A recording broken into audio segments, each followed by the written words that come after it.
Hello, I'm Matt Galloway, and this is the Current Podcast. Moi, je demande à M.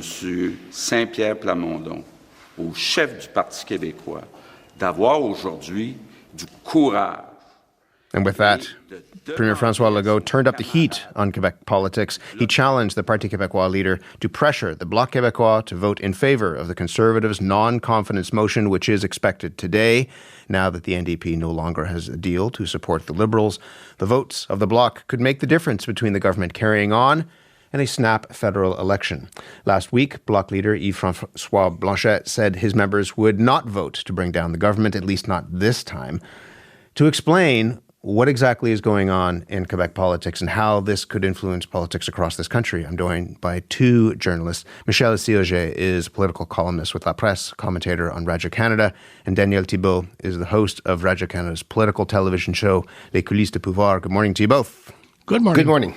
Michel, let's start with the Quebec Premier urging a vote against Justin Trudeau to defend the best interests of Quebec. What is he getting at there?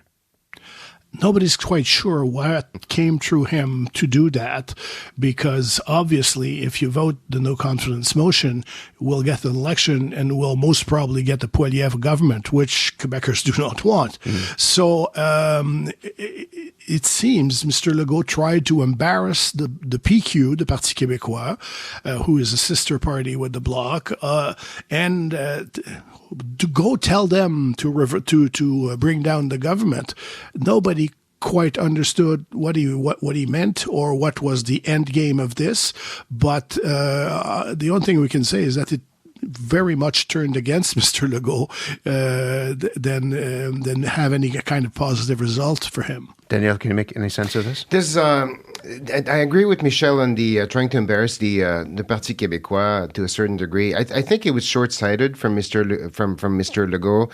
I don't think he realized the impact his comments would have, or the scale of his impacts on the federal level. And there's no justification. There's no reason for the Bloc to go this way, right?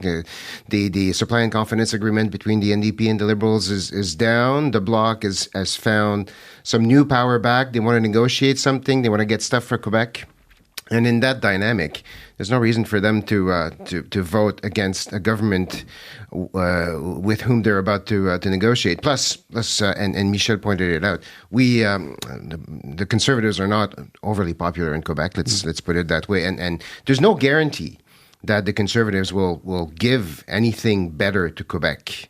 And so in that particular context, the Bloc needs to play his hands at this point. I want to talk about the federal Conservatives in a moment. Michel, what do you make of the role that the Bloc is trying to play right now? They've referred to themselves in some ways as the adult in the room. And we saw this shouting match on the floor of the House of Commons last week. There were concerns that it might come to blows, people yelling at each other pretty closely to each other. What does that mean, the adult in the room? Well, it's pretty much a situation they are in. Partisanship has grown in this House. The minority government, the supply agreement and all that made every party very edgy. And the more we're going towards the end of that mandate, the more they're getting edgy. The Bloc is much more I would say calmer with all of this. They have an ultimate objective, which is sovereignty, which is not in the cards in Quebec politics right now. So they are trying to get the best deal they can out of a minority government, which means not rocking the boat too much and listening to what their constituents are telling them, and their constituents are telling them we don't want a federal election right now. There are a lot of people, I think, who might be surprised to hear that there are adults in the room in the House of Commons, given the shouting and the polarization that people see. Daniel, do you see that as a role that the Bloc can play? I think the Bloc was forced into that position in the past couple of years, mainly because of the polarization between the Conservatives, the NDP, and the Liberals, and given the lack of negotiating power that the Bloc had because of the supply and confidence agreement, they started to focus on the debate in a very mature way, in a very serious way, and they kept the tone down. Mr. Blanchet was always seen as someone who would try to bring some sort of a solution to the table, or bring some some calmer tone to the discussion. Probably not because he wanted to, because Mr. Blanchet can be feisty at times. It's just because he was probably just forced in that position, and he made it play for himself. There are people across the country who are wondering what he wants and what this party wants and what it will try and extract from the Liberals to keep the Liberals in power. Let's hear Yves-François Blanchet speaking on power and politics on CBC last week. He was asked how long he will support the Liberal government. At some point, the NDP will have to vote against the Liberals on something that we do not want either, and then the grenade will blow. When you play with those things, eventually it does happen. And I believe that in the coming weeks, it might happen. It's, an accident is so rapidly happening. Michelle, the grenade might blow. Take back the adult in the room thing, maybe. What exactly does he want, do you think, from the Liberals?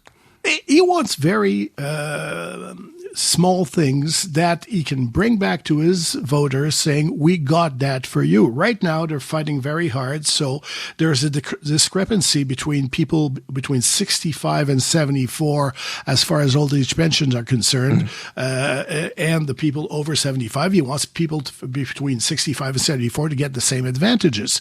You will say that is not much playing with a grenade, but this is something he can come back to his voters in Belleuil and to his voters all over Quebec saying, we got that for you.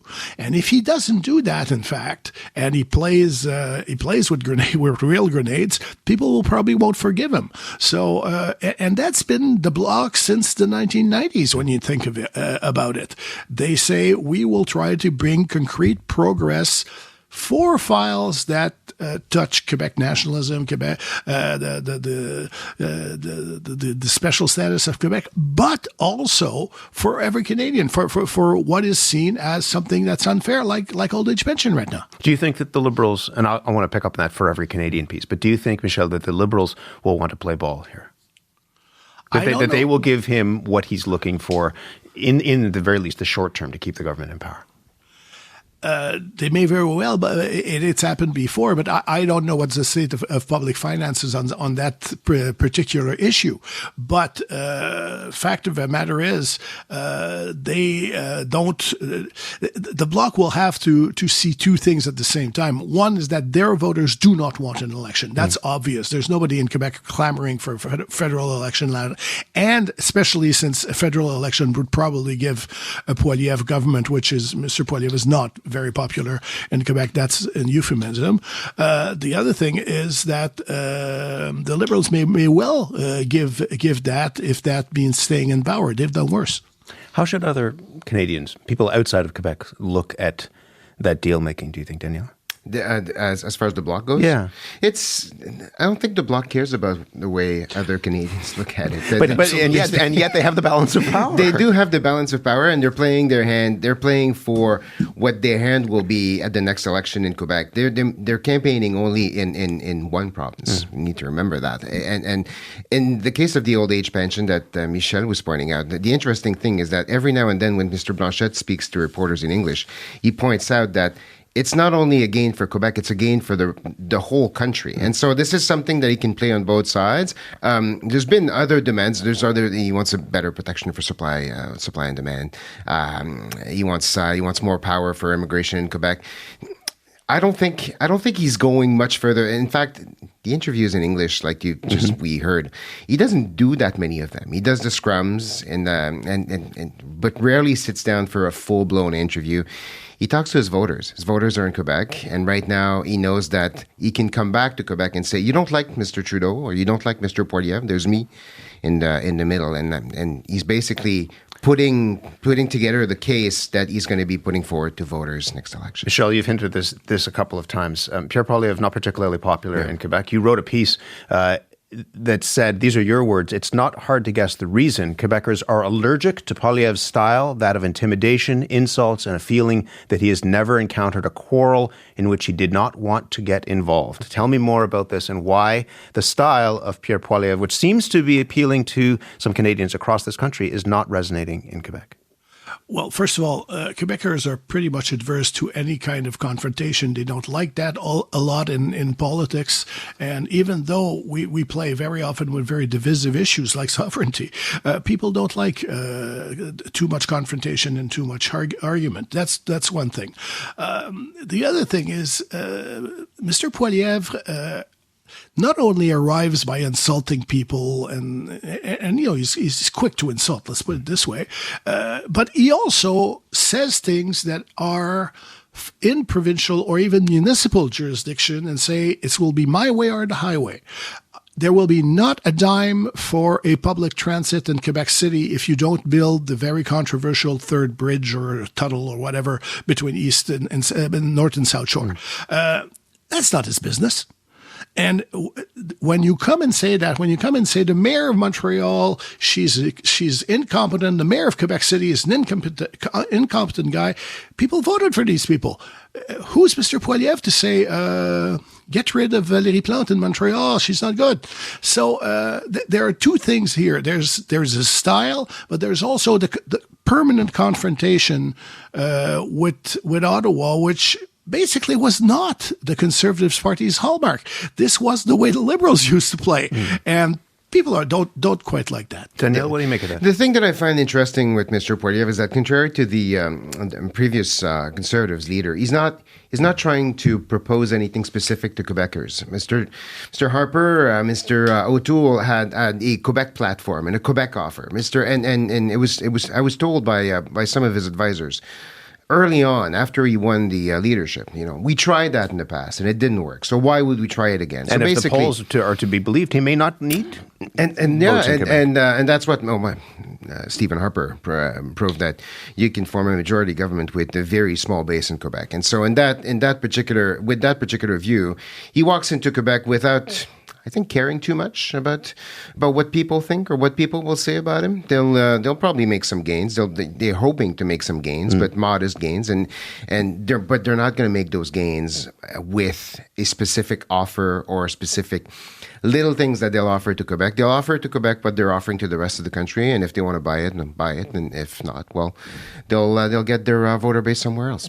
Just out of time, but I have to ask, given talk of the grenade going off and accidents happening, how long do you think this relationship, such as it is, lives between the Bloc and the Liberals? Danielle? It depends how the negotiation or the discussions unfold. There's a private bill at the Senate right now that would give Mr. Blanchet the increase in pension that he's looking for.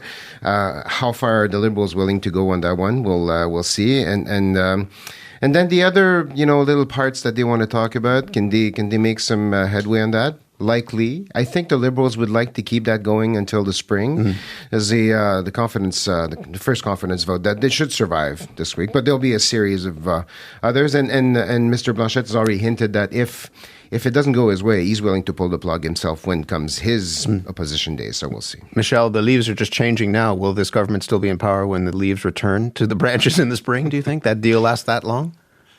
They may be, the government may be still in power when the leaves come back, but might as well have a very early fall season early next year, because I don't think they will go much further than the spring. But I will defer to Danielle about head counting in the House of Commons. I'm in Montreal, he's in Ottawa.